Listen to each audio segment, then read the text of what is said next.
O Evangelho de Mateus, capítulo 5. Nos leva a uma manhã em que uma multidão cansada começou a subir uma encosta sem imaginar que ouviria palavras capazes de atravessar séculos. Havia gente marcada pela pobreza, pela doença, pela injustiça e pelo peso de uma religião que muitas vezes parecia saber exigir, mas não sabia acolher. Alguns vinham de aldeias da Galileia. Outros tinham deixado o trabalho, a casa e até o medo para seguir aquele mestre, de quem se dizia que curava enfermos, tocava os impuros e falava de Deus como de um pai próximo.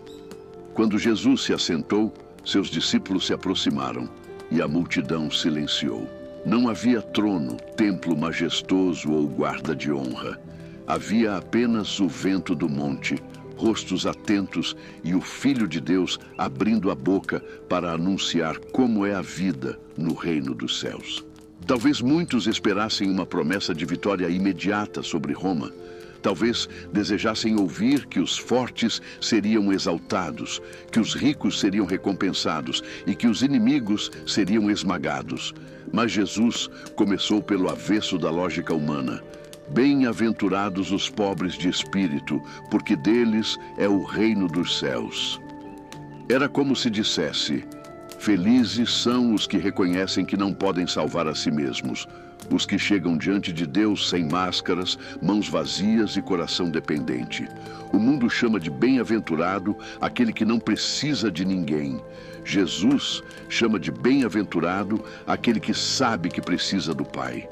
A pobreza de espírito não é desprezo por si mesmo, mas o fim da ilusão de autossuficiência. É a porta estreita pela qual a graça entra. Em seguida, ele olhou para pessoas que certamente conheciam o luto e declarou: bem-aventurados os que choram, porque seriam consolados. Naquela multidão, talvez uma mãe ainda guardasse o silêncio de um filho perdido.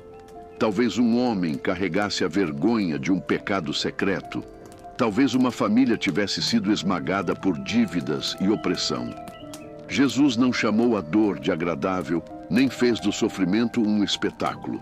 Ele afirmou que as lágrimas vistas pelo Pai não são desperdiçadas. Há um choro que nasce da perda, outro do arrependimento e outro da compaixão diante de um mundo quebrado.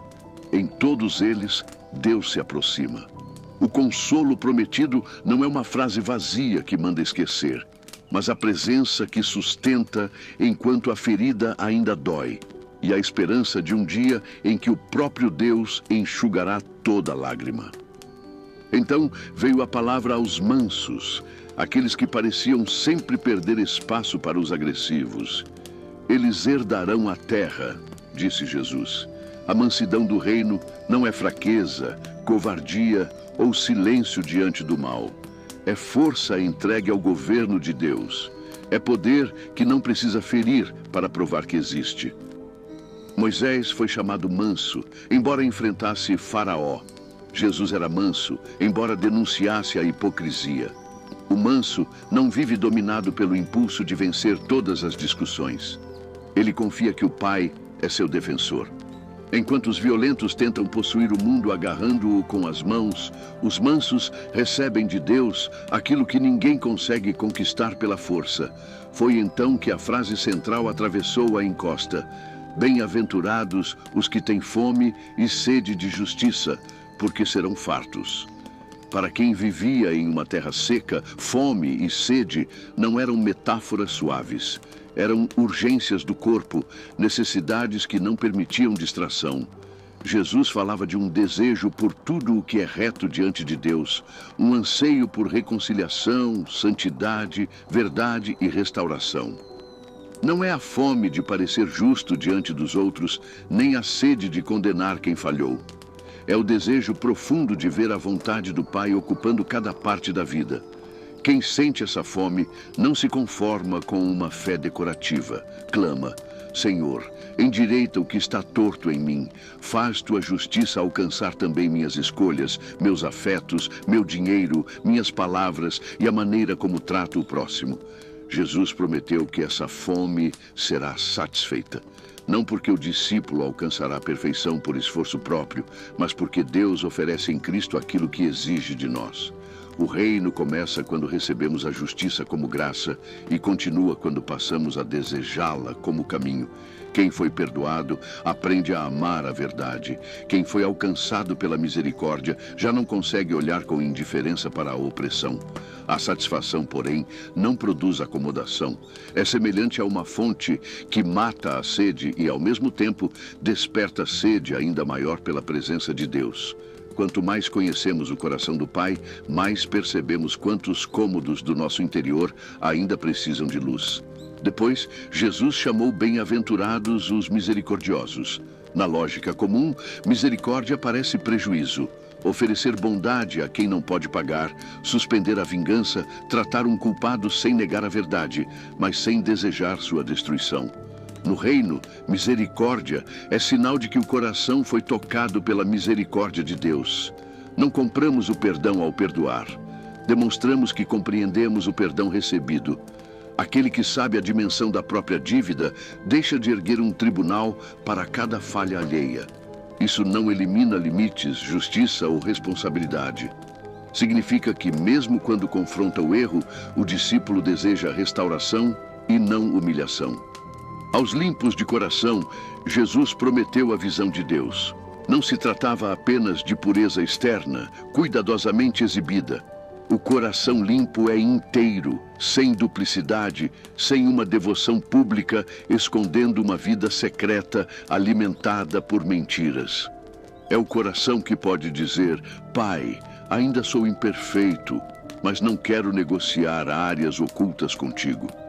Ver Deus é reconhecê-lo nas Escrituras, perceber sua ação no cotidiano e, um dia, contemplá-lo sem o véu do pecado. Os pacificadores, por sua vez, seriam chamados filhos de Deus. Não são apenas pessoas que evitam conflitos, são aquelas que entram em lugares feridos para construir pontes verdadeiras. A paz bíblica não varre o problema para baixo do tapete.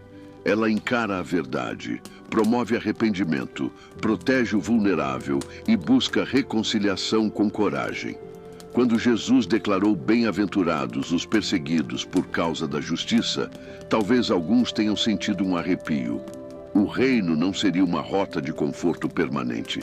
Seguir o Mestre poderia custar reputação, relações e segurança. Ainda assim, ele disse: alegrai-vos. Não porque a perseguição seja boa, mas porque a fidelidade une o discípulo aos profetas e ao próprio Cristo. Existe sofrimento que nasce de escolhas erradas, e existe sofrimento que chega quando escolhemos o que é certo. Jesus não nos manda chamar toda oposição de perseguição, nem usar a fé como desculpa para a arrogância. Ele fala daqueles que, por permanecerem na verdade com amor, pagam um preço. A recompensa não está no aplauso presente, mas na comunhão com o Rei. Depois das bem-aventuranças, Jesus revelou a identidade de quem recebe essas palavras. Vós sois o sal da terra, e vós sois a luz do mundo.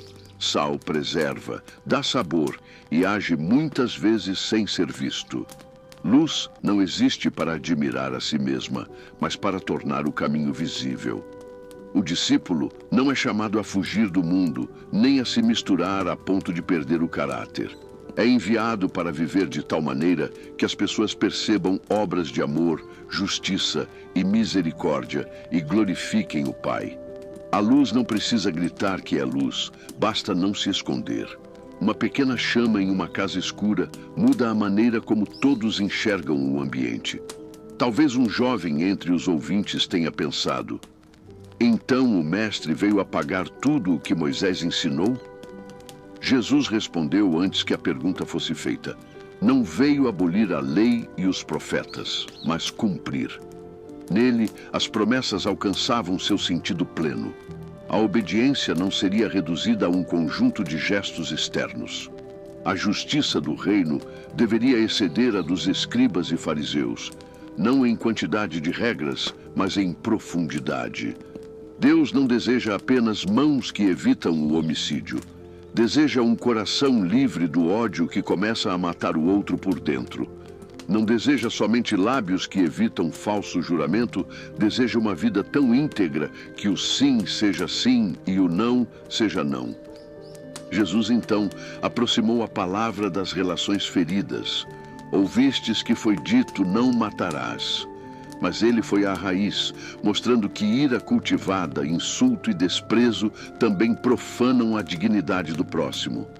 Há uma diferença entre sentir indignação e oferecer morada permanente ao ressentimento. A ira pode avisar que algo está errado. Quando alimentada, porém, transforma o coração em prisão. Jesus contou sobre alguém que levava uma oferta ao altar e se lembrava de que o irmão tinha algo contra ele. A instrução foi surpreendente. Primeiro buscar reconciliação, depois oferecer. O Deus que recebe culto também vê a maneira como tratamos pessoas. Não podemos compensar crueldade durante a semana com cânticos no dia de adoração. Isso não significa que toda reconciliação depende apenas de nós ou que devemos retornar sem proteção a ambientes abusivos. Há pessoas que recusam a verdade, relacionamentos em que limites são necessários e situações que exigem justiça. Ainda assim, o discípulo examina a própria parte com honestidade. Pergunta: eu feri? Preciso confessar? Estou usando o silêncio como arma? Tenho prazer em imaginar a queda de alguém? Às vezes, o primeiro milagre não é o outro pedir perdão, mas Deus libertar nosso coração do desejo de vingança. Buscar a paz é fazer o que está ao nosso alcance sem chamar mentira de verdade e sem entregar novamente o vulnerável ao agressor. Ao falar do adultério, Jesus também foi além da aparência. Ele revelou que a infidelidade pode começar no olhar que transforma uma pessoa em objeto e no desejo que é intencionalmente alimentado. Suas palavras fortes sobre arrancar o olho ou cortar a mão não eram um convite à mutilação, mas uma convocação radical a remover o que conduz ao pecado. Em nosso tempo, isso pode significar fechar portas digitais, interromper conversas ocultas, abandonar hábitos que parecem inofensivos e pedir ajuda antes que o segredo cresça. A graça não nos ensina a brincar na beira do abismo. Ela nos dá coragem para trazer à luz aquilo que, mantido na sombra, promete prazer e entrega a escravidão. Jesus falou ainda sobre o casamento e sobre a seriedade de alianças quebradas. Em uma cultura na qual uma mulher podia ser descartada pela vontade de um homem, suas palavras protegiam a dignidade de quem era tratado como objeto substituível. O coração de Deus não celebra abandono, traição, nem uso egoísta do outro. Ao mesmo tempo, a mensagem do Evangelho não transforma pessoas feridas e arrependidas em condenados sem esperança. O mesmo Cristo que chama a fidelidade também acolhe quebrantados, conduz processos de cura e ensina sua comunidade a carregar fardos com verdade e compaixão. Santidade sem misericórdia vira pedra. Misericórdia sem verdade vira indiferença. Em Jesus, as duas se encontram. Quando o Mestre tratou dos juramentos, atingiu a necessidade humana de usar palavras grandiosas para encobrir uma vida pouco confiável. Seja o vosso falar, sim, sim, não, não. O discípulo não deveria precisar invocar o céu para convencer alguém de que diz a verdade. Sua história deveria sustentar sua palavra. Isso alcança promessas feitas em casa, contratos no trabalho, mensagens enviadas às pressas e compromissos assumidos para agradar.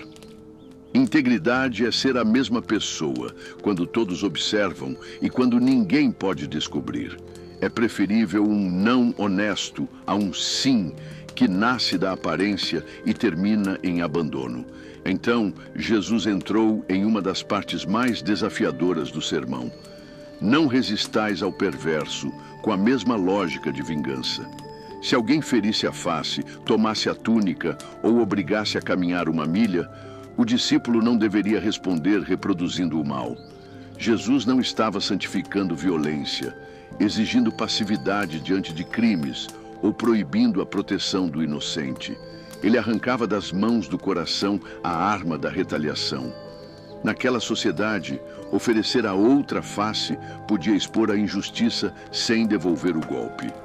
Caminhar uma segunda milha podia transformar uma imposição humilhante em ação livre.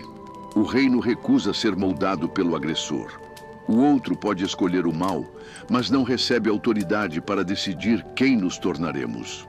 Por fim, as palavras chegaram ao ponto em que toda desculpa humana parece acabar. Amai os vossos inimigos e orai pelos que vos perseguem. Amar o inimigo não é sentir afeição espontânea, aprovar suas obras ou permitir nova violência. É desejar diante de Deus que ele seja alcançado pela verdade e transformado pela graça. É recusar alimentar a fantasia de destruição. Jesus apontou para o Pai, que faz nascer o sol sobre maus e bons e envia chuva sobre justos e injustos. A bondade comum de Deus não chama o mal de bem, oferece tempo, sustento e oportunidade de arrependimento. Se amamos apenas quem nos ama, continuamos presos ao reflexo natural. Os filhos do Pai são chamados a revelar um amor que não depende da reciprocidade. Imagine o silêncio naquele monte. Um homem que perdera terras para um cobrador injusto ouvia que deveria orar por quem o oprimia. Uma mulher desprezada escutava que era bem-aventurada ao chorar.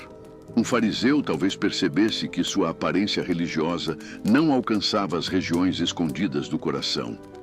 Um discípulo, ainda sonhando com posições e honra, ouvia o mestre exaltar mansos e misericordiosos. Ninguém podia sair dali dizendo que a mensagem servia apenas para o vizinho. As palavras de Jesus eram um espelho, mas também uma janela. Mostravam nossa verdadeira condição e abriam a visão para uma vida que só a graça pode produzir. É importante compreender que o Sermão do Monte não é uma escada para comprar o amor de Deus. Se fosse apenas uma lista de exigências, nos deixaria desesperados ou orgulhosos. Desesperados, porque ninguém mantém o coração perfeitamente puro. Orgulhosos, porque aprenderíamos a esconder nossas falhas e comparar nossa aparência à do próximo. O sermão é a descrição da vida de quem foi alcançado pelo Rei. Antes de dizer o que seus discípulos fazem, Jesus anuncia quem são os bem-aventurados, necessitados, consolados, herdeiros, saciados, tratados com misericórdia, chamados filhos. A obediência nasce da identidade recebida, não da tentativa de fabricar valor diante do Pai. O próprio Jesus é a encarnação dessas palavras. Ele, sendo rico, fez-se pobre por amor de nós. Chorou diante da morte sobre a cidade que rejeitava a paz. Foi manso e humilde de coração, mas nunca cúmplice da mentira. Teve fome e sede de cumprir a vontade do Pai. Tocou leprosos, acolheu pecadores arrependidos e olhou com misericórdia para multidões sem pastor.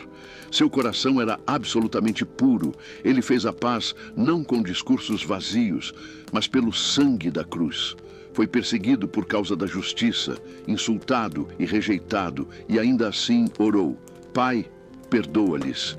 Tudo o que ordena, ele primeiro revela em sua própria vida. Por isso, quando Jesus manda amar inimigos, não fala de um lugar distante da dor. Ele conhece a traição de um amigo, a injustiça de um julgamento manipulado, os açoites e os cravos. Na cruz, poderia ter respondido ao mal com poder esmagador, mas escolheu carregar o pecado e abrir um caminho de reconciliação. A cruz não diz que a injustiça é pequena, diz que ela é tão séria que custou o sangue do Filho. Também declara que a misericórdia é tão profunda que pode alcançar até o culpado que se arrepende. Ali, justiça e amor se beijam. Ali, a fome de justiça encontra sua resposta mais misteriosa e gloriosa. Talvez hoje você carregue uma fome difícil de nomear. Pode parecer cansaço, irritação ou vazio, mas no fundo existe desejo de que as coisas finalmente sejam colocadas no lugar. Você quer ver justiça em sua família, verdade em seu trabalho, cura em memórias antigas e coerência em sua própria fé. Jesus não despreza essa fome. Ele apenas a purifica. Em vez de permitir que se transforme em amargura, convida você a levá-la ao Pai. A justiça do reino começa onde ninguém aplaude. Quando você decide dizer a verdade, devolver o que não lhe pertence, pedir perdão, proteger quem está vulnerável e recusar uma vantagem construída sobre a perda de outro. Ter fome e sede de justiça também significa permitir que Deus comece por nós. É fácil denunciar a escuridão do mundo e poupar os cantos escuros do coração. Podemos clamar contra a mentira pública enquanto cultivamos pequenas falsidades privadas. Defender a família enquanto tratamos com dureza quem vive dentro da nossa casa. Falar de pureza enquanto alimentamos secretamente aquilo que destrói a alma. Diante de Jesus, não precisamos fingir. Podemos orar. Senhor, mostra-me sem me abandonar. Corrige-me sem retirar tua mão. Cria em mim o que tu mesmo pedes. O arrependimento cristão não é um corredor para a condenação, mas uma porta aberta para a cura. Em dias de ansiedade, o Sermão do Monte nos lembra que a bem-aventurança não depende de controlar todas as circunstâncias. O pobre de espírito pode não ter respostas, mas tem o reino. O que chora ainda sente a ausência, mas recebe consolo. O manso pode parecer esquecido, mas tem herança. O faminto ainda vê injustiças, mas possui a promessa de ser farto. Isso muda a maneira como atravessamos perdas e esperas. A felicidade anunciada por Jesus não é euforia constante. É a condição profunda de quem está seguro nas mãos de Deus, mesmo quando os olhos ainda não enxergam o desfecho. No trabalho, viver Mateus 5 pode significar não participar de uma fraude que todos consideram normal. Pode custar promoção ou popularidade, mas preserva a luz. Em casa, pode significar interromper um ciclo de insultos, ouvir antes de reagir e procurar reconciliação sem manipulação. Nas redes, pode significar recusar a facilidade de desumanizar alguém atrás de uma tela. Na comunidade de fé, pode significar aproximar-se daquele que ninguém percebe, corrigir sem prazer de ferir e servir sem transformar serviço em palco. O sal age em contato. A luz cumpre sua função quando alcança o lugar escuro. Haverá momentos em que você falhará. Talvez perceba que alimentou ira, que seu sim não foi confiável ou que respondeu ao mal com o mesmo espírito do mal. A resposta não é esconder-se de Jesus, mas voltar ao monte. O mestre que expõe a raiz do pecado é o Salvador que oferece perdão e um novo coração. Confessar não é informar a Deus algo que ele desconhece. É parar de fugir da luz. A graça não diminui a seriedade do erro, mas impede que o erro tenha a palavra final. O Espírito Santo nos ensina, pouco a pouco, a viver aquilo que jamais produziríamos apenas com disciplina humana. Talvez você pergunte, como posso amar alguém que me feriu profundamente? Comece sem falsidade. Conte a Deus a verdade da ferida. Procure proteção e ajuda quando necessário. Entregue ao justo juiz o direito de dar a sentença final. Depois, ore não para sentir algo instantâneo, mas para que o ódio não governe seus próximos passos. Às vezes, amar o inimigo será manter distância sem amaldiçoar. Outras vezes, será oferecer uma oportunidade segura de arrependimento. Em certas situações, será denunciar o mal para proteger outras pessoas. O amor do reino não é ingênuo. Ele é corajoso o bastante para buscar o bem verdadeiro, inclusive quando esse bem passa por limites e consequências. À medida que o dia avançava sobre a Galileia, a multidão talvez começasse a perceber que Jesus não oferecia apenas conselhos para melhorar comportamentos. Ele anunciava uma nova humanidade. Homens e mulheres, livres da necessidade de dominar, mentir, cobiçar e vingar-se. Pessoas que poderiam chorar sem perder a esperança, enfrentar injustiça sem tornar-se injustas e servir sem buscar glória. Esse povo seria a cidade sobre o monte, impossível de esconder. Não por possuir prédios grandiosos, mas porque sua vida em comum apontaria para um pai diferente dos deuses construídos à imagem do poder humano.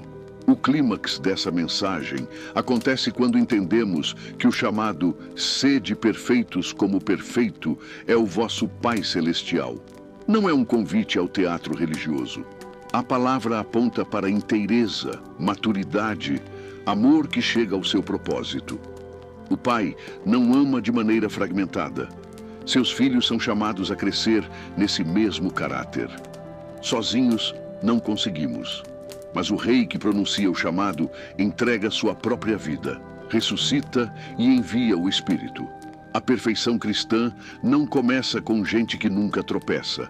Começa com gente que, alcançada pelo amor perfeito, deixa de justificar o pecado e continua caminhando na direção do Pai. Agora, imagine Jesus olhando também para você no meio daquela multidão. Ele vê o que ninguém conhece: a oração interrompida, a culpa guardada, o relacionamento quebrado, a sede de uma vida mais verdadeira. Sua voz não diz que você precisa esconder a fraqueza para entrar no reino. Ela começa justamente: bem-aventurados os pobres de espírito. Venha com as mãos vazias, chore o que precisa ser chorado, entregue a força desgovernada e aprenda a mansidão. Peça fome por justiça maior que a fome por reconhecimento. Receba misericórdia e torne-se misericordioso. Deixe o coração ser purificado. Faça a paz. Permaneça fiel quando a obediência custar. O mundo continuará oferecendo atalhos: poder sem serviço, prazer sem aliança, justiça sem misericórdia, espiritualidade sem transformação. Jesus, porém, continua apontando o caminho do reino. É um caminho estreito, mas nele o coração encontra liberdade. Nele, você não precisa vencer todas as pessoas, precisa permanecer com o Pai. Não precisa controlar o futuro, precisa obedecer no próximo passo. Não precisa produzir luz por esforço ansioso, precisa permanecer perto daquele que é a luz do mundo. Então, suas escolhas comuns começam a carregar a beleza do céu. Que Mateus 5 não permaneça apenas como um discurso admirado, mas se torne oração dentro de nós. Que quando a ira surgir, lembremos da reconciliação. Quando a tentação prometer segredo, escolhamos a luz. Quando a mentira parecer conveniente, nosso sim permaneça sim. Quando o mal nos provocar, não permitamos que ele reproduza sua imagem em nosso coração. Quando o inimigo ocupar nossos pensamentos, entreguemos seu nome a Deus. E, sobretudo, que jamais esqueçamos: a fome e a sede de justiça não terminam em vazio. O próprio Cristo é nossa justiça, nosso alimento e nossa fonte. Naquela encosta, a multidão ouviu a constituição de um reino que não começa nos palácios, mas no coração rendido. Hoje, as mesmas palavras nos alcançam. O Pai ainda consola os que choram, sustenta os mansos, sacia os famintos, oferece misericórdia, purifica corações e chama pacificadores de filhos. O caminho não é fácil, mas não é solitário. Jesus o percorreu antes de nós, caminha conosco e completará a obra que começou. Por isso, mesmo em um mundo ferido, podemos levantar os olhos e seguir. Bem-aventurado não é quem nunca enfrentou a noite, mas quem descobriu que, no reino dos céus, nenhuma noite é forte o bastante para apagar a luz de Cristo.